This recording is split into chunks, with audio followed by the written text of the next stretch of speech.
Tales from the Archives, Volume 2. The official anthology of the Ministry of Peculiar Occurrences.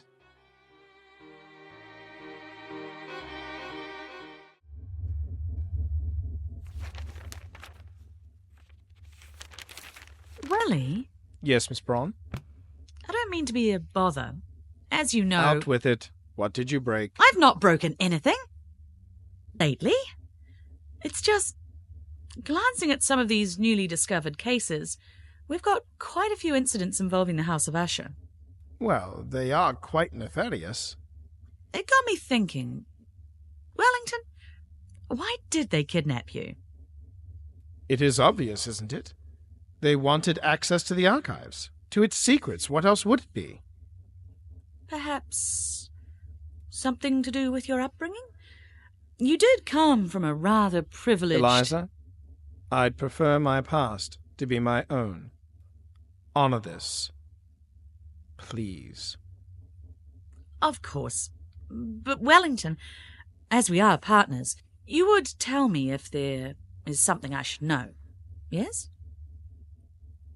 Believe me, my past is rather plain. Nothing of note, I assure you. Of course, Wellington. Of course. Sins of the Father by T. Morris. Summer, 1888.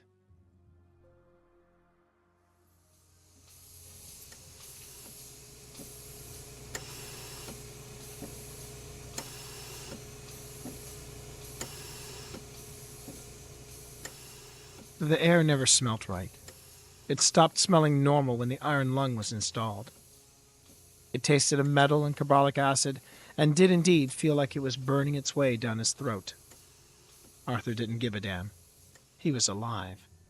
Regardless of the bellows that continued to feed him oxygen, the hiss of machinations that threatened to cocoon him, and the tinny, metallic voice that he now used to issue commands to his house staff, he was alive. He was still Lord of the Manor. "Sir?" The voice came from behind him. His right index finger pressed the small white button he felt there, and the apparatus shuddered lightly as it turned him slowly to face his butler, Martins. "Young Master Books has arrived, sir," the servant spoke evenly. "Show him in," Arthur hissed, returning his chair to the view he had grown so accustomed. He had learned at an early age that a man was defined by his legacy, by the harvest one would leave their descendants. It should be a bountiful harvest, and his heart kicked harder in his chest as he looked across the grounds of his estate. Arthur's touch will be felt for ages to come, a new chapter in the great epic that was the British Empire. Footsteps drew closer. One pair he recognized as his butler. The other pair were quiet, almost graceful. Arthur knew that second man could be as quiet as a breeze through the treetops. The machine forced another breath into Arthur's body, and he coughed at the invasion. To distract himself, he thought of something more pleasant than his current predicament. Perhaps later he would indulge himself and venture out into the courtyard, enjoy the warmer weather, and perhaps taste a hint of real, fresh country air. "You can leave, Martins." He wheezed. "And you, Captain, please, have a seat." The familiar steps of the butler rescinded back into the depths of the mansion. Once he knew he and his visitor were alone, he tipped his head back and allowed his mouth to stretch into a grin. "You made it out alive." He disliked how the words grated out of his broken body. "I did." Another pause, where the silence felt more heavy than peaceful. "As you trained me to do." Turning his chair around, Arthur surveyed what he had created. Unconsciously, his fingers curled into loose, open fists. The result of over 2 decades of training, conditioning, and regimen now sat before him. Good breeding had undoubtedly been useful. Perhaps Lillian had not been so worthless as he had once thought. The visitor's uniform was immaculate. His chest was adorned with honors, accomplishments, and victories that were just as much Arthur's own as they were the young captain's. The lord of the manor's grin widened as he looked into the hard face that betrayed no emotion. The captain stared at something behind him, probably the corner of a painting or some small fixture in the wall. So, the prodigal son returns. Arthur spoke, his artificial voice doing very little to ease the growing tension in the room. "Did you expect any less, father?" came the stunned reply. No, Wellington. In fact, Arthur began shifting in his motor chair. if you had not, I would have berated your rotting corpse even if I had to dig it up myself. The young captain nodded, his eyes shifting down to the floor. "Then it is a pleasure to deprive you of that particular joy." Do not dare be impertinent with me, boy. He snapped, the loose fist now tightening as the bellows inflated full, stayed there for a moment, and then slowly deflated as he eased back into his iron lungs embrace. I raised you better than that. "I do forget myself," Wellington muttered, his gaze on the tips of his boots. No apology? The army had indeed hardened him up. Good. And how are things in the African wilderness? Arthur asked. "Quite manageable now," his son replied. Was that a slight tick he saw in his son's expression at the mention of Africa? "We avenged General Gordon, managed to airship Amin to safety, and effectively reclaimed several territories under hostile rule." I understand Amin was a bit difficult when you all finally met up in Maswa. Damfool wanted to reclaim Equatoria, did he not? Arthur took a great amount of satisfaction when his son finally made eye contact with him. He knew what his son was thinking. How the hell did he, the invalid, know that little mission detail? His son had never really understood the reach his father and the family name had over the empire. Even thousands of miles away from his estate, in God-forsaken, savage-infested country, Arthur Book still had an eye and an ear on his son, and on what those lurking above him were doing. The governor was a bit difficult once we made contact, but the expedition, save for the failure of the rear column, met its objectives. Wellington cleared his throat. According to Stanley, it was a rousing success. I believe, as I was planning for my return journey, he was planning out his speaking engagement schedule. Is that a fact? Arthur snorted. Pompous Welshman. Wellington's gaze shifted back to the corner of the room. Of course, this is all after I left Banalia. The Congo is a large territory. Many things can happen. Indeed, they can. Arthur flexed his fingers open, then closed. Sometimes without outside influence. He cast his glance out over the grounds for a moment, feeling that pang again to smell the air as he once had. And what of you? Are you planning your speaking engagements, or perhaps a publishing of your memoirs? His son was smiling now. Wellington's eyes were still looking deep into the shadows behind Arthur, but now a strange smile was evident on his lips. It was curious that Wellington made no sign to even try and conceal it. "Not quite, father." He hated it when Wellington smiled. It was particularly at times like this, times he made sure were few and far between, when he resembled her. Lillian had betrayed him in her blatant rebellion. First, she would not listen to his reason. Then she refused to heed his authority. "Yes, my darling Arthur." She purred in his ear. "You took care of me, didn't you? And you thought you could erase me from our son's memory." Arthur shifted nervously in his seat. And just what do you mean by that, boy? "Father, I have returned early from a successful mission in the Dark Continent, so that I may end my military career with dignity and honor." Arthur nodded, his smile returning once his son's faded. End with a victory, with Her Majesty and those who tend to her every bunion and boil wanting more, eh? Wellington's smile had completely vanished on that. Perhaps not my own words to describe it, but yes, something resembling that. This may surprise you, Wellington, but you have made me proud.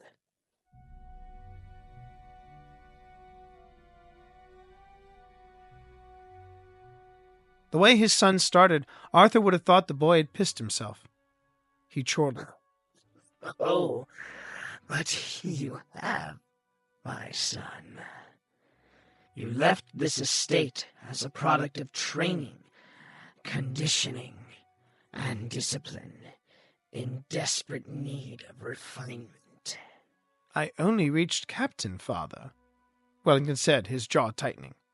As I wished it to be, he stated, nodding slightly.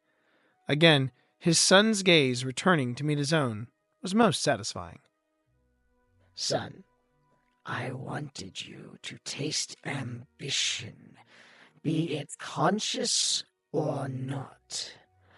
I made sure no matter how valiantly you fought, or how brilliant your performance would be, you would never rise above the rank of captain. He gave another dry laugh that evolved into a cough. A metallic tang filled his nose as he breathed deep, and his voice returned in some small measure. Afraid to disappoint me, you would only work harder to achieve promotion, hardening you, preparing you. Additionally, keeping you at the rank of captain, you would not soften in your resolve or skill. He settled in his chair and looked at his progeny, a warmth now building in his chest. And now you have come home.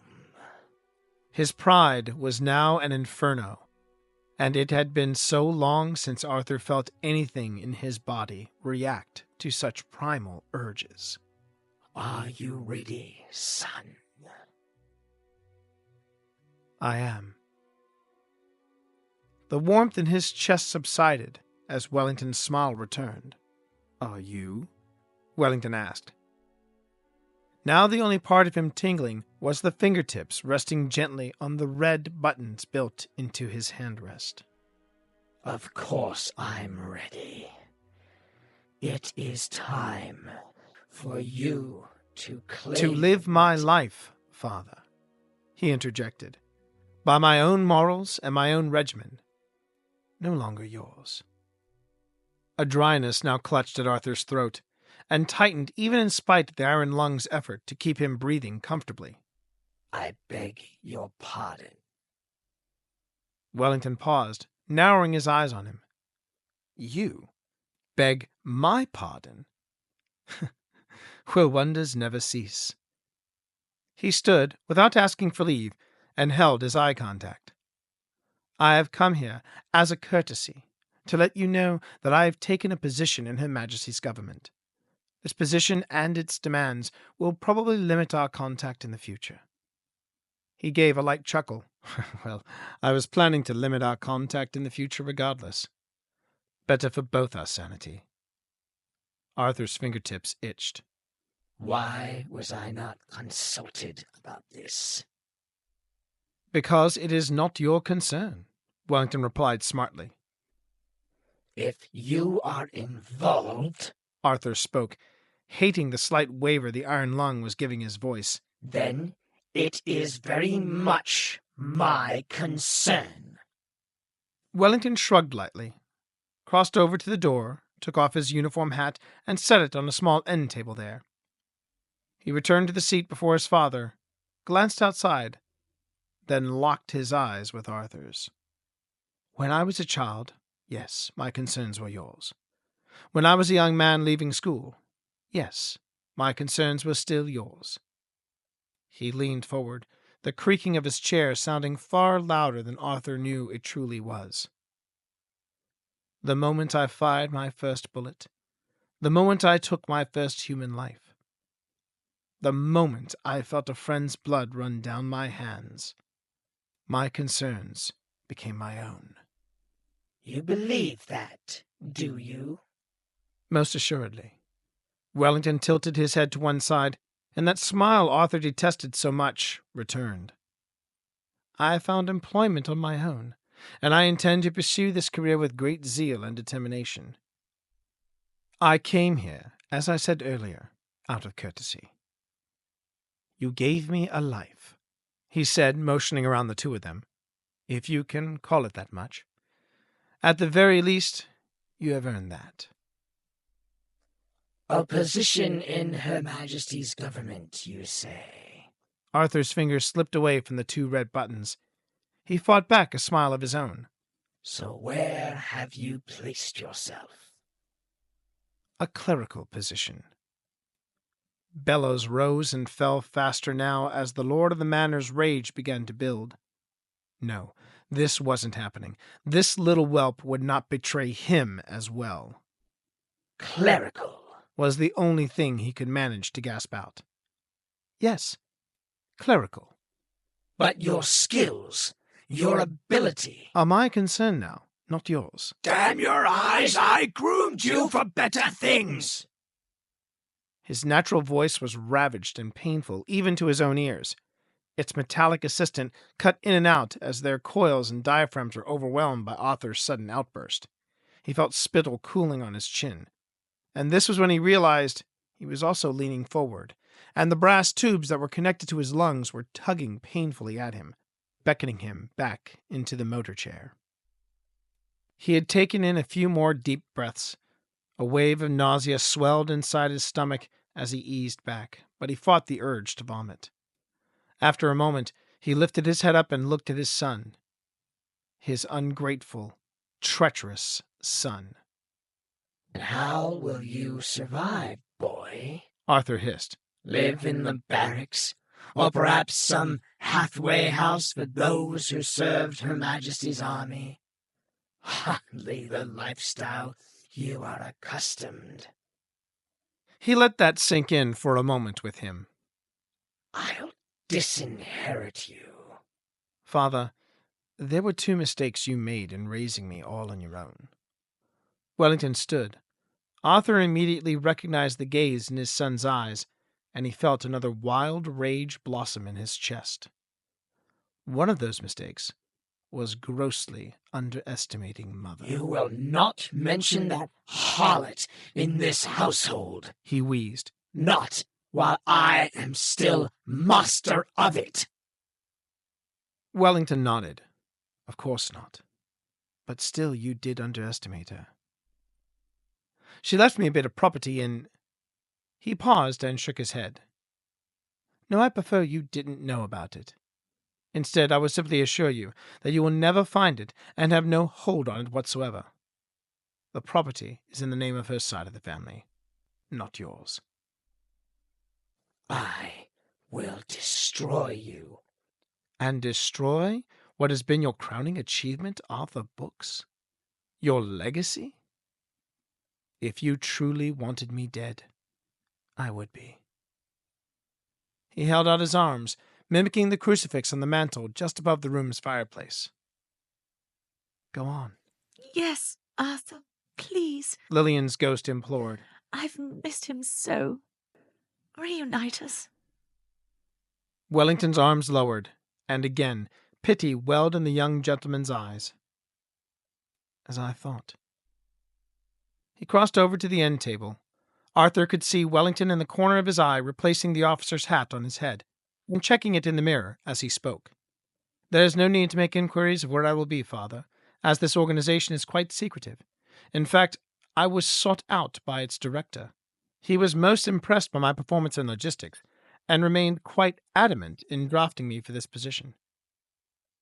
Before I go, Father, and before I become nothing more than a memory to Martins, unless, of course, you have him removed as well, I do have one request to ask of you.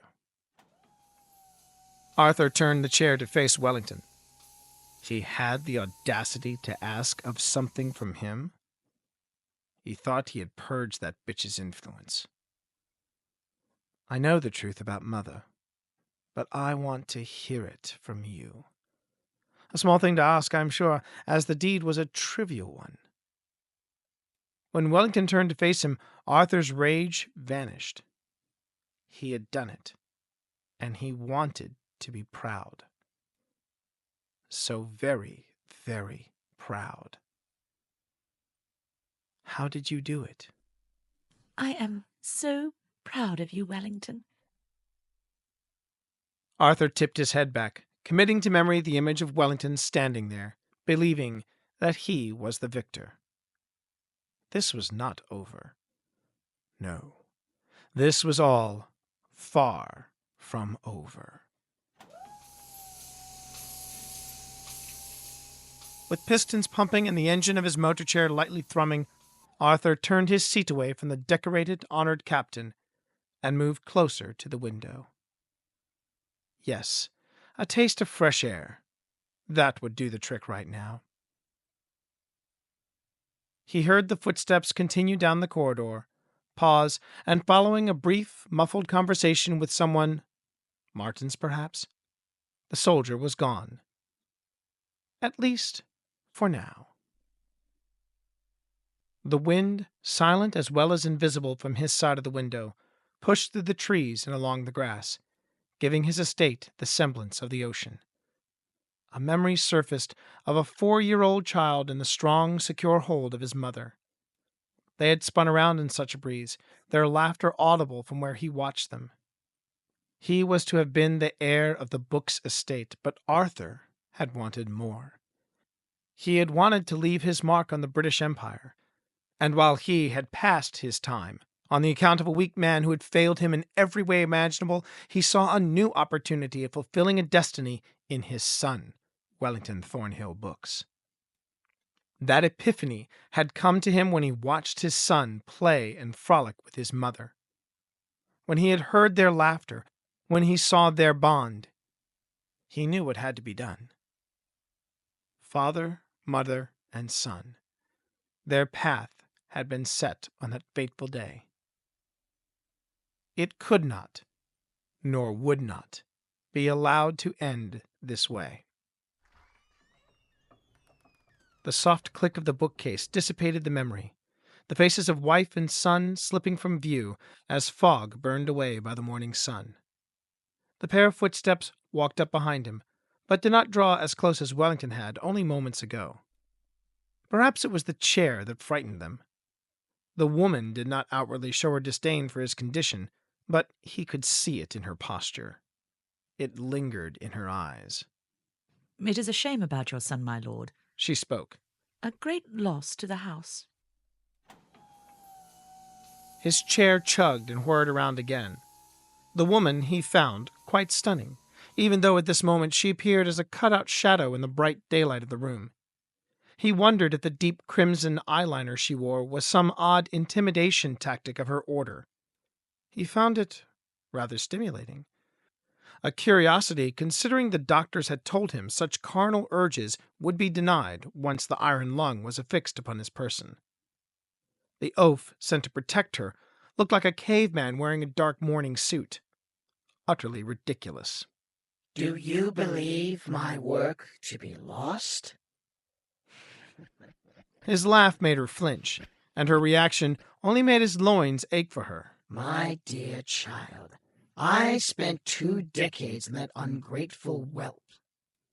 He is more foolish than his dead mother if he believes he can simply walk out of this house without consequences. The truth of the matter is your son has, just now, walked away from your influence. My influence, even from this infernal chair, is far more reaching than you believe. He snapped. Do not question that. The House of Usher was expecting results from your endeavours, not disappointment. Her voice was tart, with a hint of the schoolmistress in it. I know exactly what your order was expecting. Between my own reports and your visits... Arthur stopped and gave a gruff laugh as he looked over them both. Perhaps I should remind you that I have been issuing these reports to your superiors when you were learning to walk. I am here representing the collected interests of the House, Lord Books, not my own, I assure you. He nodded. She was absolutely right in that respect. If you believe I do not have contingencies in place, then you stand double in error. He stated quietly. So long as my work remains amongst the living, it will always remain under my influence. You have waited for just under 2 decades. You can wait a few years more. You expect me to return to the house with merely your reassurance? Keep calm and carry on, as it were? I think not. She scoffed. She took a step forward, and Arthur allowed himself to settle into his chair. She was quite fetching. We demand a return on what we have invested into this project.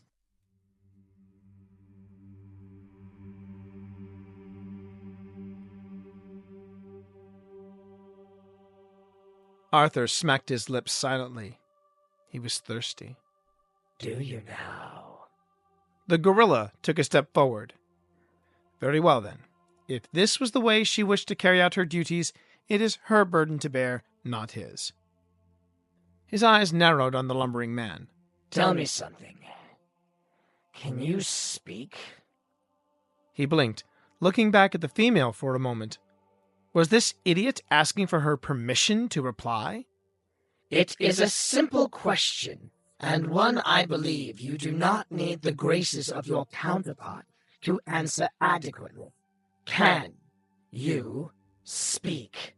He repeated. Of course, my lord. Something he genuinely liked about the House of Usher. The gorillas they employed were given a modicum of education and refinement. Just enough not to make it tedious dealing with them. Excellent. His middle finger pushed down one of his red buttons. Considering her distance from him and where she stood, this was the better choice of the two.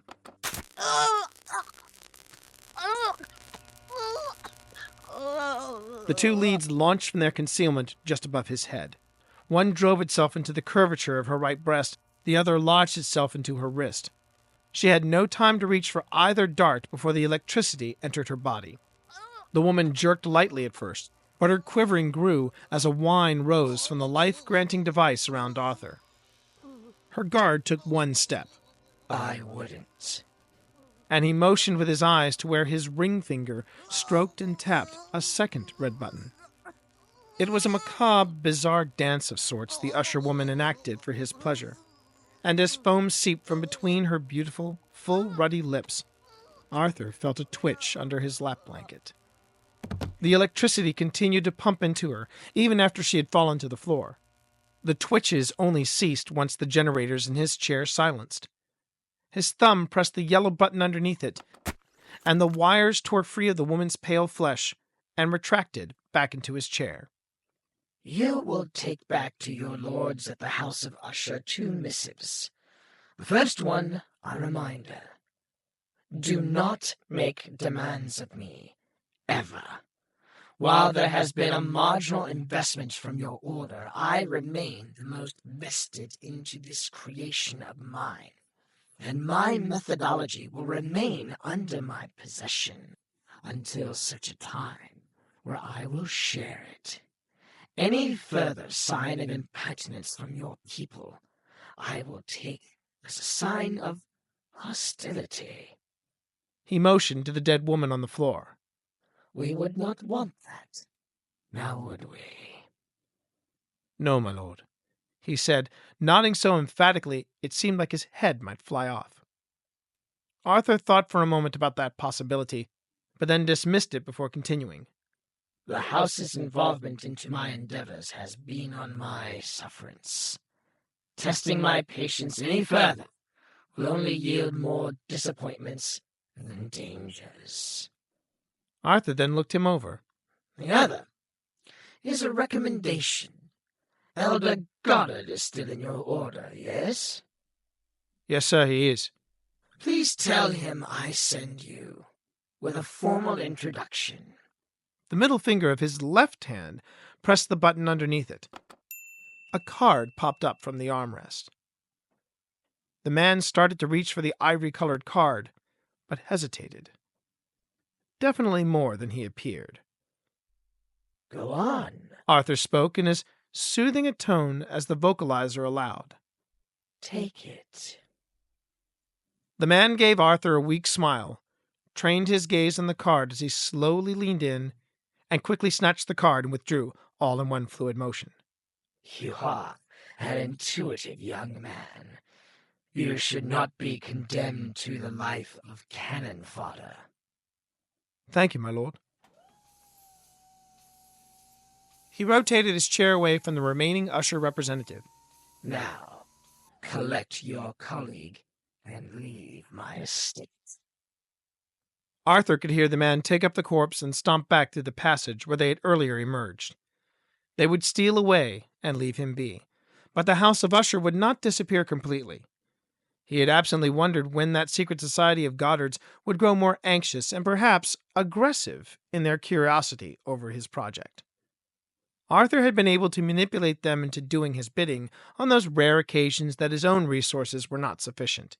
Certainly, there had not been many times he had called upon them, but now they believed themselves to be entitled to something for their involvement, insignificant as it may have been. This new interest of theirs would be something requiring his attention, and something he would have to fortify his estate against, perhaps even his very person. Arthur ran a finger along the edge of his right handrest. He would need to meet with his Clankertons and find out what he could do to make his presence more imposing. When he watched the grass ripple and sway in the strong summer breeze, he felt an ache, a longing, creep over his skin. His eyes went to the left handrest, and he watched his index finger push the yellow button there. His legacy to the Empire, whether for its betterment or for its downfall, whomever provided him the better offer, had abandoned him. But this was merely a moment's respite. Soon, in a world far from the heat of battle, far from the glory of victory, his son would return and reclaim what Arthur had always planned for him: greatness. From the Book's manor, a new kind of future would arise, and it will be from an instrument of his design. Only Arthur understood what was needed, and so it would remain until his creation returned home and claimed what would rightfully be his. You underestimate my son, Lillian taunted from beyond the grave. Footsteps slowly approached, and then Martin stopped at his carefully calculated and customary distance. You rang, my lord. Yes. Arthur began, his nostrils burning lightly as he took in a deep breath. Take me outside. I am in need of proper fresh air. It always helps me think better.